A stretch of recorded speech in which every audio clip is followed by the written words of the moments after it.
Why do you have those bags? Where are you going, Agatha? I've already decided. I'm moving out. What? Now? You're leaving now? Where are you going? What? What has happened? Why are you moving out? I don't want to disturb anyone. I think Victor and I need to lead separate lives. Victor needs his freedom. I'm so upset. Not everyone has the same character. Elena, you're timid and shy. Victor's more reserved. Not everyone is sociable and outgoing like me. I'm too demanding. Now you're being dramatic. I don't fit in here. I'm leaving. I'm going to Betty's. Upset? Does it mean sad? Yes, a combination of sad and angry. Perhaps you didn't like the new furniture Victor bought while you were away. She said she liked the bookcase. Anyway, you're not moving out. Don't be ridiculous. Where will you live? I'm going to stay with Betty for a few weeks. Then I'll decide. Are you two fighting? No. Well, we had an argument last night. You just have to respect other people's decisions more. That's all. You don't have to move out. I think Victor is saying you just have to give him more space, but you don't have to move house to do that. Agatha, it won't be the same without you here. It's just sometimes you're stubborn and selfish. But you're also very caring. Loyal, generous, funny. Funny like fun. Humorous. I'm demanding and bossy too, right? Listen, you two. I think we all have to calm down. I don't understand all the words you're using, but insulting each other is not going to help. Victor, you have a lot to do, and I am sure you've been a little anxious recently. Sorry, Agatha. When I'm studying for exams, I become very nervous. This is an important time for me. See? Agatha, he's apologizing, and I'm sure he's going to be kind and understanding from now on.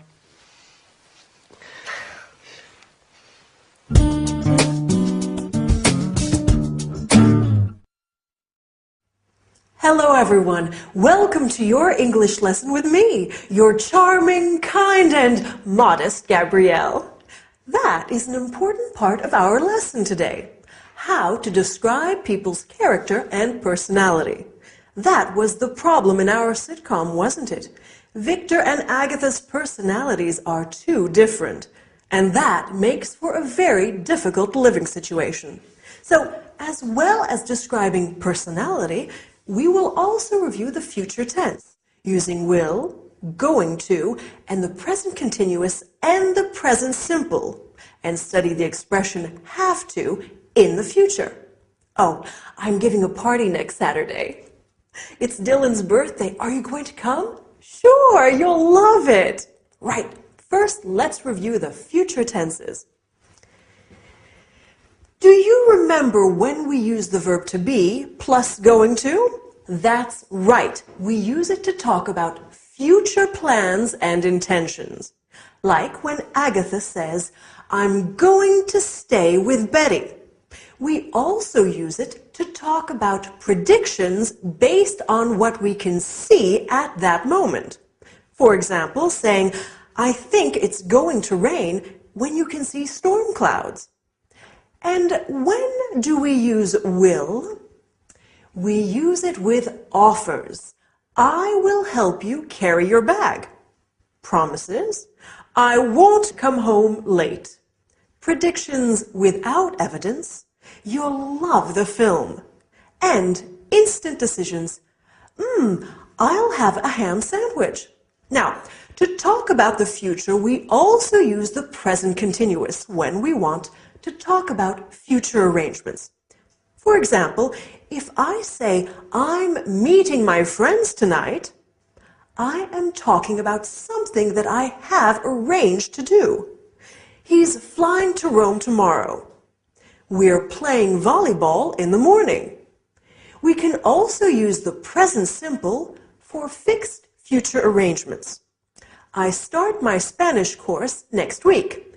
It begins at 9 o'clock. Wow, there are a lot of ways to talk about the future. Can you remember them all? Don't worry, you will. That's a promise.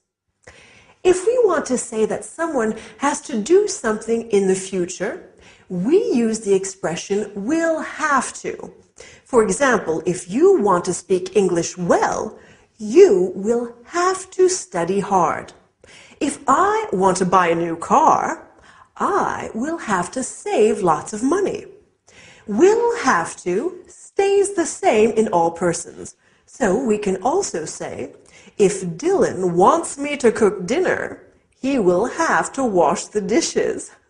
Okay, for his birthday, I'll do everything. Now, let's look at some ways that we can talk about character and personality. As I said before, I think I am charming, kind, and definitely modest. How about you? Are you timid and shy like Elena, or reserved like Victor? Or maybe you are like Agatha, sociable, loyal, and generous, but also stubborn, selfish, and demanding. My Dylan is such a sweet and caring man, but he can also be very moody at times. Lady Coco is loving and affectionate when she wants food, but she can be quite aggressive if I try to give her a bath. It's not easy being a mom. Speaking of which, I think it's bath time now for my little kitty cat. Wish me luck. See you next time. Bye.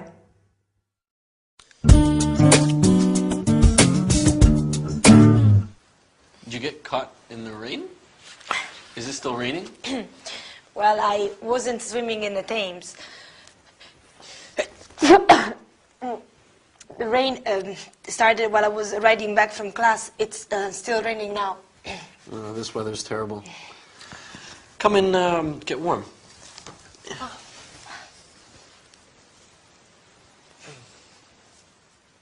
There you go. Is Agatha home? No, she was on her way to yoga when I came back from class. I hope you're not coming down with a cold. Your hair's still wet. There, pass me the towel. I'll dry it for you. Thanks. That feels nice. Last night, when I came back from work, it was also raining. That's London. If you move a little closer, I can reach the back of your head better.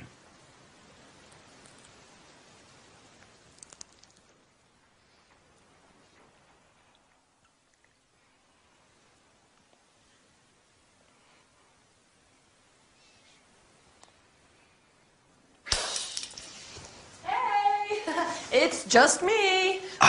Are you okay? All's well. It's just the vase near the door, that's all. Oh. I have to make a phone call. I'll do it from the other room so I don't disturb you two there studying.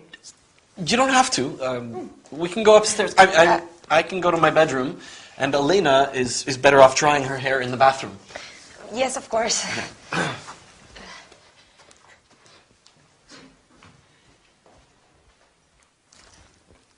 Oh, I have to tell Betty. I can't wait.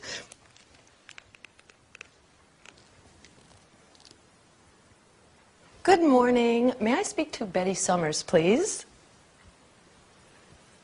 Betty, you'll never guess. Betty? Oops. Sorry, wrong Betty. Could you put me through to Betty Summers, please? She works in the accounts department on the second floor, extension 566. Yes, I'll hold. Thanks. Betty, you'll never guess what my little brother was doing when I came home.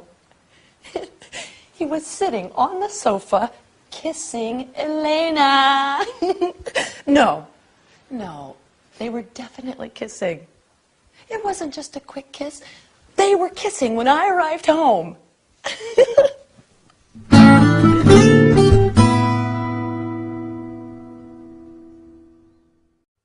No, no, listen, Mom, I have to go.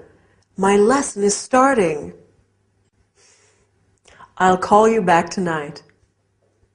Bye. Sorry about that. My mom loves talking on the phone. It's sometimes difficult to get her to stop. Well, how about the sitcom today? It was getting pretty steamy on the sofa, wasn't it? Anyway, let's look at what we are going to study today. First, we will look at the past continuous.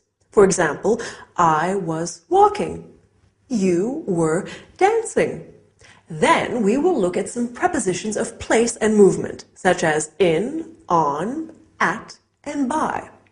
Then finally, we will learn some language used on the telephone. Okay? Let's get started. So, when poor Elena came in, she said that the rain started while she was riding back from class.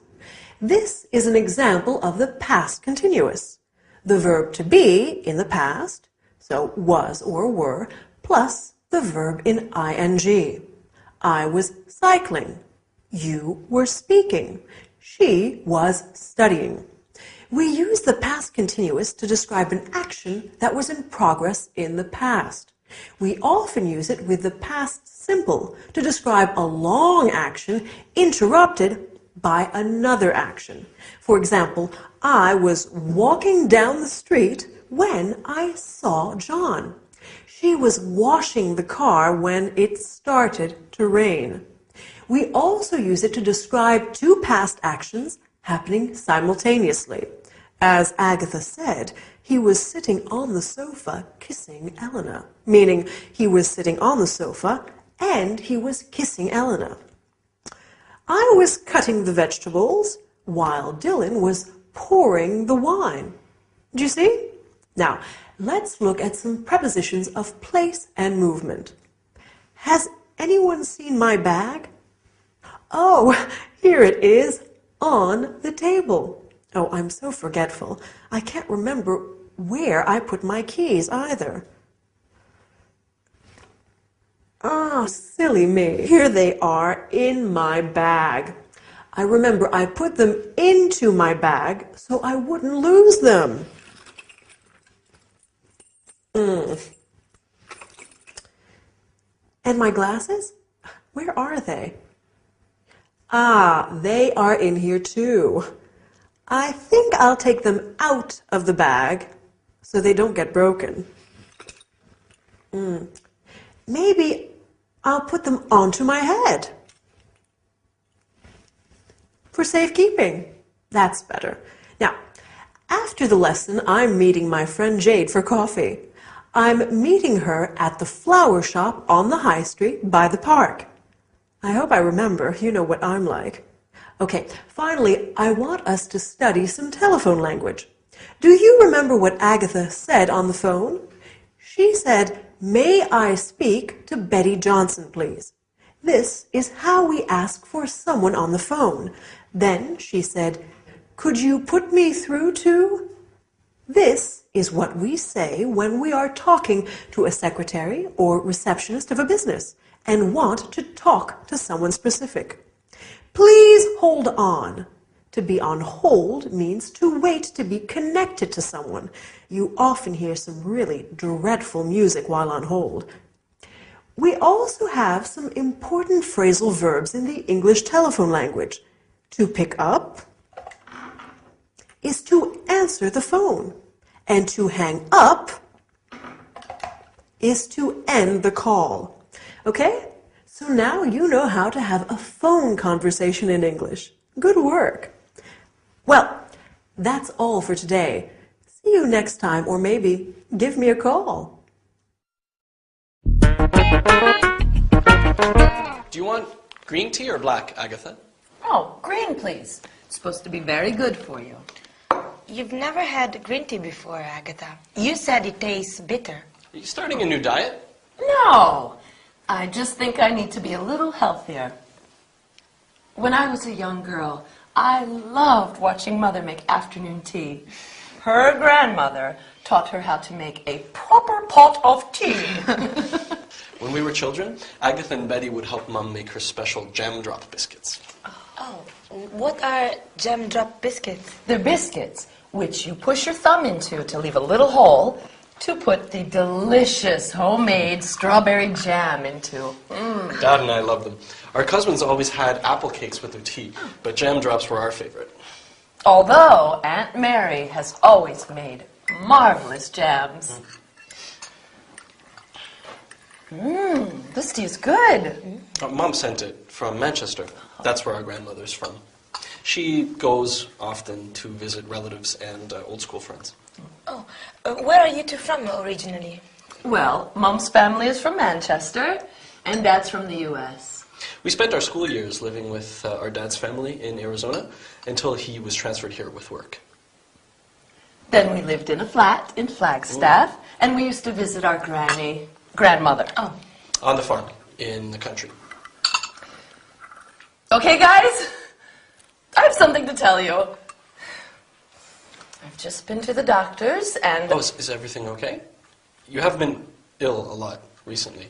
Have you taken those vitamin pills I left on the table? Victor, I'm pregnant.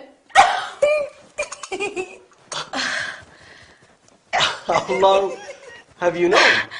Have you told Harold? I've just spoken to him, although he's suspected for weeks. His transfer has just come through, and he's coming back to London for good. That's fantastic news. I wonder who that is. I'll go.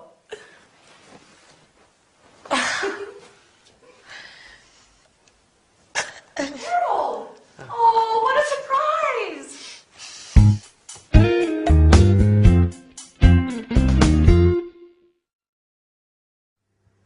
Hi there! Big news for our friends in the sitcom today. No wonder Agatha is being so careful with her diet lately. And that's great news about Harold coming back, isn't it? Anyway, on with today's lesson. We're going to study the present perfect. For example, I have lived here for 2 years. Then we are going to look at questions and expressions with the word like. I like tea. I would like some carrot cake. Do you remember what Lady Coco is like? Here she is. I'm sure you like her. Finally, we will look at how to describe your childhood. I'm curious. Are you ready? Let's get started. So, in the sitcom today, Elena said, "You've never had green tea before." This is an example of the present perfect. We make the present perfect with the verb have plus the past participle of the verb. I have seen this film twice. We use the present perfect to talk about experiences in our lives when the time is not really important. I have been to India. I have been to South Africa. I've been to France, for example. We can also use it to describe an action that started in the past and continues up to now. He has lived here since 1999. It means he's still living here. I've been singing since I was a child, and I keep doing it now. Another use of the present perfect is to describe an action that happened in the past that has a result in the present, an influence on it. Have you done your homework? Yes, I have. So you can go out now. Agatha said, I've just spoken to him, and now he knows everything. We use the word just when the action happened very recently. You have just learned how to use the present perfect. Well done. Now, let's look at the word like.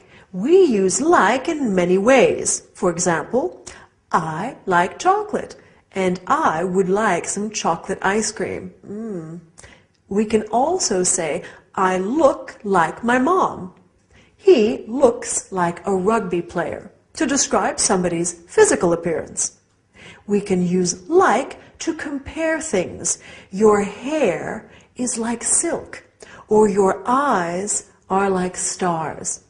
We can also say, what is he like? to ask about someone's appearance and personality.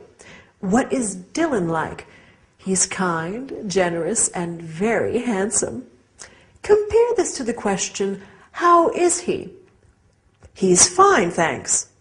We ask, how is he, when we are inquiring about someone's health and well-being.